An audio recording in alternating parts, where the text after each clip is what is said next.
यह पाठकों के लिए प्रस्तुत है श्री गणेश की 4 कथाएं। आइए आप भी पढ़ें। चौथी कथा। श्री गणेश चतुर्थी व्रत की पौराणिक कथा के अनुसार एक बार भगवान शिव तथा माता पार्वती नर्मदा नदी के किनारे बैठे थे। वहां माता पार्वती ने भगवान शिव से समय व्यतीत करने के लिए चौपट खेलने को कहा। शिव चौपट खेलने के लिए तैयार हो गए, परंतु इस खेल में हार जीत का फैसला कौन करेगा, यह प्रश्न उसके समक्ष उठा तो भगवान शिव ने कुछ तिनके एकत्रित कर उसका एक पुतला बनाकर उसकी प्राण प्रतिष्ठा कर दी और पुतले से कहा, बेटा हम चौपट खेलना चाहते हैं, परंतु हमारी हार जीत का फैसला करने वाला कोई नहीं है, इसलिए तुम बताना कि हम दोनों में से कौन हारा और कौन जीता। उसके बाद भगवान शिव और माता पार्वती का चौपट खेल शुरू हो गया। यह खेल 3 बार खेला गया और संयोग से तीनों बार माता पार्वती ही जीत गई। खेल समाप्त होने के बाद बालक से हार जीत का फैसला करने के लिए कहा गया तो उस बालक ने महादेव को विजयी बताया।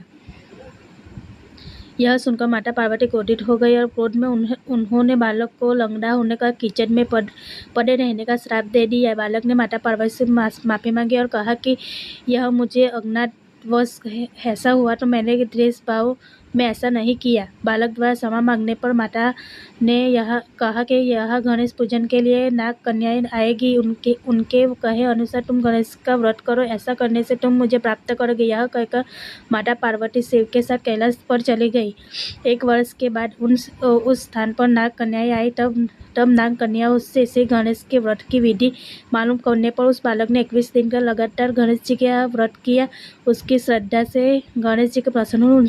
उसके बालक मनोवांछित फल मांगने के लिए कहा। उस बालक ने कहा, हे विनायक, मुझ में इतनी शक्ति दीजिए कि मैं अपने पैरों से चलकर आपके माता पिता के साथ कैलाश पर्वत पर पहुंच सकूं और वे यह देखकर प्रसन्न हो। तब बालक को वरदान देकर श्री गणेश ने अंतर्ध्यान हो गए। उसके बाद यह बालक कैलाश पर्वत पर पहुंच गया और कैलाश पर्वत पर पहुंचने की अपनी कथा उसने भगवान शिव को सुनाई। चौपट वाले दिन से माता पार्वती शिव जी से विमुख हो गई थी। अंततः देवी के रुष्ट होने पर भगवान शिव ने भी बालक के बताए अनुसार 21 दिनों तक श्री गणेश का व्रत किया। इस व्रत के प्रभाव से माता पार्वती से भगवान शिव के लिए जो नाराजगी थी वह समाप्त हो गई। तब यह व्रत विधि भगवान शंकर ने माता पार्वती को बताई। यह सुनकर माता पार्वती के मन में भी अपने पुत्र कार्तिकेय के लिए इच्छा जागृत हो गई। तब माता पार्वती ने भी 21 दिन तक श्री गणेश का व्रत किया तथा दूर्वा, फूल और लड्डुओं से गणेश जी का पूजन अर्चन किया। 21वें दिन कार्तिकेय स्वयं माता पार्वती से आ मिले। उस दिन से श्री गणेश चतुर्थी का यह व्रत समस्त मनोकामनाओं की पूर्ति के वाला व्रत माना जाता है। इस व्रत को करने से मनुष्य के सारे कष्ट दूर होकर मनुष्य को समस्त सुख सुविधाएं प्राप्त होती है।